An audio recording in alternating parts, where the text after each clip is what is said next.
having that ability to really work with these point of sale providers and integrate seamlessly and smoothly is important because there's many companies out there such as Rents that can provide a lot of cool, powerful things that others can't.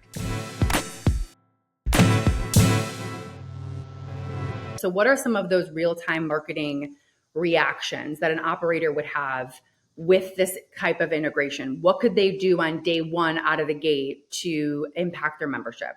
Yeah, day one. I mean, once you're connected to a database from a point of sale, easiest way to comprehend this is just understanding usage data, usage and day and time based data. So if you're a retail customer and you can track that retail customer watching 1, 2, 3, 4 times a month, that gives you really solid buckets to throw those customers in just for additional marketing. Because if they're watching above that threshold, which most watches is 2 times a month, and that's the value between am I better off saving money and going unlimited, or am I okay just watching once a month as a retail customer?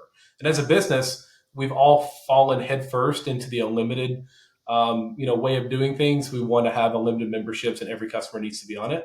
But if you have these retail customers that are watching, once every month, you're still getting between $8 and $16 or $8 and $30, really, at most of these watches with the way the prices have been.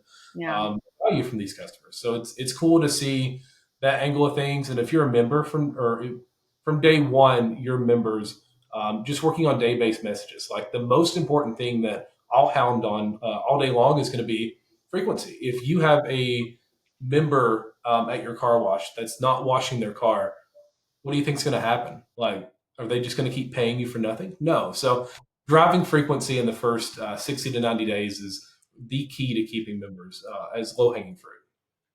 Braxton, one of the things too that I just think is so interesting is this idea that you've got all this data, you're moving through it, at such a rapid pace.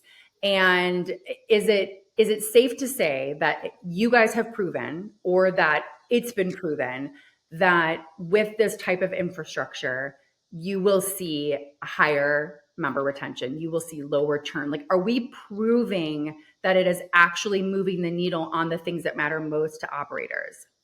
Yeah, 100%. And even looking at things, obviously, if you talk to your customers, they're going to know who you are. Yeah. You don't have a face at a car wash unless unless they're a retail customer. Really, your members are used to pulling up to the gate opens, and you going through. How are you going to have a relationship with that customer if you're not reaching them? And I know that you're not going to stand in front of the stack lane and just stop every car and make them roll down their window and talk to them. You're not going to do that. So having at least some sort of digital communication with that customer is paramount. How does this interconnectivity play to like the back of house components and infrastructure just as importantly and imperatively as the front of the house? Yeah, great question. It all has to be in sync, right? For this experience, right? A lot of moving parts and pieces. And something I find it's been interesting and cool to be a part of, in point of sale plays a big piece of this, but there's other things going on in the car wash, other data points and metrics that you can gather from your customer, right? So when we talk about integrations in general, point of sale is a big piece of this, but there's other things that are, becoming drivers of these data points, such as your tunnel controllers, right? There's many third-party tunnel controllers out there, such as Laguna, Yep. Guardian, things of that sort, to where they have these open API environments, and you can start connecting to their computers and systems and data points, right? Which you can gather and throw somewhere in a centralized place.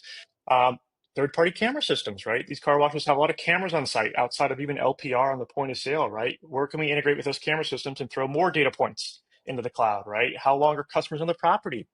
How long are they using vacuums for, right? So many cool data points and metrics that really have been untapped, in my opinion, in the industry, that these third-party integrations, specifically API, kind of unlock. And I think I see a trend right now with people exploring. It's like, okay, I've got the point of sale data, right?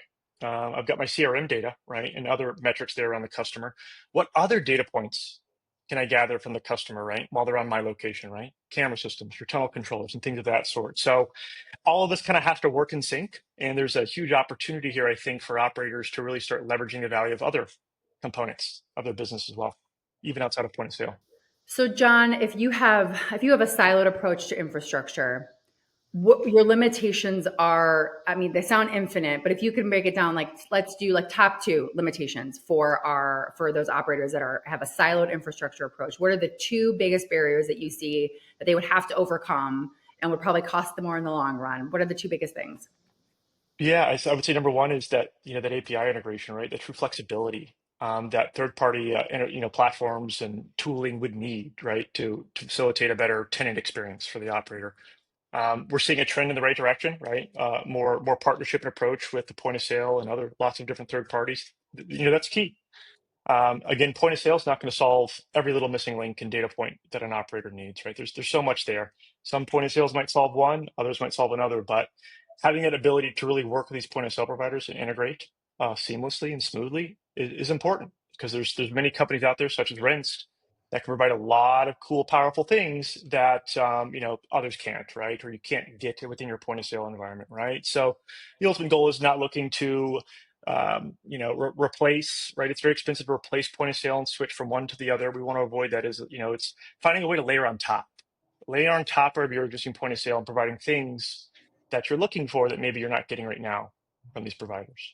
I would say it's number one. Yep. And maybe compounding what I said earlier, one of the other barriers I think is, maybe an operator wants, some of these features that one point of sale provides because they're more modern, right? More cloud-based, more modern. But you've got 5, 10, 15, 20 locations, and it's very expensive, Very expensive. to have to go get those features, right? There's a capital expense there, and, very disruptive for the customer experience, right? So I think that's another big challenge is maybe instead of going down that journey, right? People are considering more of what can we integrate with? Who can we integrate with to solve some of those problems to avoid that big capital expenditure, right? What is the biggest risk that both of you are seeing that an operator is looking to face if they don't fully integrate their systems?